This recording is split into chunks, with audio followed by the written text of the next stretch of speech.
تم حملہ نہ کرتے، تم قبائلیوں کو نہ بیچتے، تم یہاں مصیبت نہ ڈالتے، تم ہمارے بھائیوں کا قتل عام یہاں نہ کرتے، تم لوگ یہ نہ کرتے تو شاید صورت دوسری تھی۔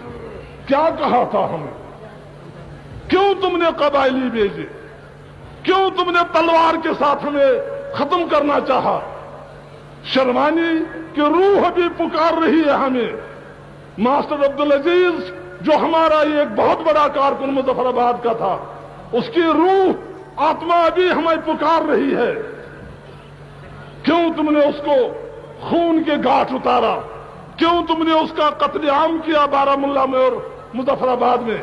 اس لیے نا کہ عبدالعزیز نے وہاں ہندو اور سکھ عورتوں کو اپنے گھر میں پناہ دی تھی، اور یہ کہا تھا کہ اسلام اجازت نہیں دیتا ہے قتل کرنے کی اس طرح۔ یہ بھی تمہاری بہنیں ہیں، یہ بھی تمہاری مائیں ہیں، میں نے اگر ان کو پناہ دی میں نے گناہ کیا کیا؟ تم نے پاکستان بنانا ہے، مجھے اس سے کوئی غرض نہیں، محض اس گناہ پر اس کو گولیوں سے چھلنی بنایا گیا۔ اگر تم یہ حرکتیں نہ کرتے نقشہ شاید کچھ اور ہوتا۔ تم نے ایسی حرکتیں کی اور بازی ہار گئے۔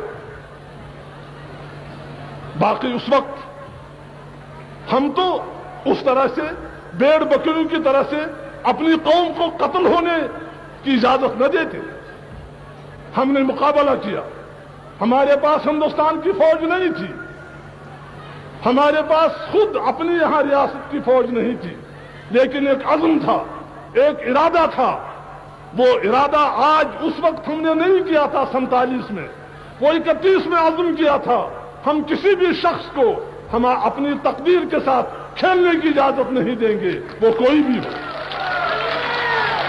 تمہارے نمائندے ہمارے پاس آئے، ہم نے ان سے کہا کہ ہمیں تو کوئی جھگڑا نہیں، پاکستان اور ہندوستان تم لوگوں نے بنایا، ہم یہاں سوچیں گے اب ہمیں پاکستان میں جانے سے فائدہ ہوگا یا ہندوستان میں رہنے سے فائدہ ہوگا یا آزاد رہنے سے فائدہ ہوگا۔ یہ فیصلہ کرنا ہمارا کام ہے، یہ فیصلہ کرنا یہاں کے ہندو سکھوں مسلمانوں کا کام ہے، اسی کو حق خود ارادیت کہتے ہیں۔ ہم نے کہا تھا کہ تم جو ہمارا فیصلہ ہوگا اس کو تمہیں قبول کرنا چاہیے، جو ہمارا فیصلہ ہوگا اس کو ہندوستان کو قبول کرنا ہوگا، جو ہمارا فیصلہ ہوگا دنیا کو قبول کرنا ہوگا۔ تم نے کہا نہیں، تم نے کہا نہیں، تمہاری تقدیر کا ہم نے فیصلہ کر لیا ہے۔ میں نے پوچھا کہ وہ آپ کو کس نے وہ مختار نامہ دیا تھا؟ ہم نے تو نہیں دیا تھا مختار نامہ، تم ہماری تقدیر کا فیصلہ کرو۔ ہم تو 31 سے لڑتے رہے ہیں کہ اپنی تقدیر کے مالک ہم خود بنے، تم کیسے ہماری تقدیر کا فیصلہ کر سکتے تھے؟ انہوں نے کہا بہرحال ہم نے کیا، اور اگر تم نہیں مانتے ہو پھر ہم دوسرا طریقہ اختیار کریں گے۔ میں نے کہا اگر تم نے وہ طریقہ اختیار کیا تو ہماری لاشیں ہوں گی، پھر تمہیں آنے دیں گے اپنے وطن میں۔ انہوں نے ایسا ہی کیا، انہوں نے قبائلی بھیجے، انہوں نے تلوار کے زور سے ہمیں اپنا غلام بنانا چاہا، ہم نے اسے انکار کیا۔ ہم نے عزم کیا کہ ہم جانے دیں گے لیکن کبھی بھی اس پوزیشن کو قبول نہیں کریں گے۔ ہم نے امداد طلب کی، ہم نے مدد مانگی، آخر ہم نے اپنی عزت کو بچانا تھا۔ اس وقت ہندوستان سامنے آیا، اس نے ہمارے ان قدروں سے اتفاق کیا، ان مقاصد سے اتفاق کیا جن کے لیے ہم جنگ لڑ رہے تھے، اور ہمارے اس حق کو پوری طرح سے تسلیم کیا کہ ملک کی تقدیر جو ہے وہ یہاں کے ہی لوگ بنا سکتے ہیں، جو بھی ان کی مرضی ہو۔ چنانچہ وہی ہمارا ان کے ساتھ سمبند ہوا اسی لال چوک میں۔ آپ کو تو یاد نہیں ہوگا، ہندوستان کا مایناز سپوت اور لیڈر جواہر لال یہاں آیا، اس نے اپنا ہاتھ ہندوستان کا ہاتھ میرے ہاتھ میں دیا۔ آج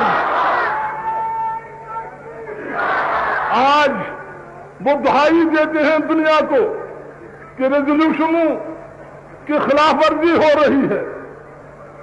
آج وہ یونائٹڈ نیشن کو بھیجتا ہے اپنی چٹھیاں کہ عبداللہ اور اندرا ریزولوشنوں کی خلاف ورزی کر رہے ہیں، کن ریزولوشنوں کا نام لیتے ہیں؟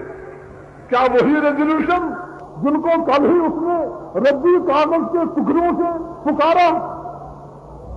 کیا وہ بات صحیح تھی یا یہ بات صحیح؟ آپ کشمیر کے لوگوں کے حق خود ارادیت کے لیے تڑپ رہے ہیں۔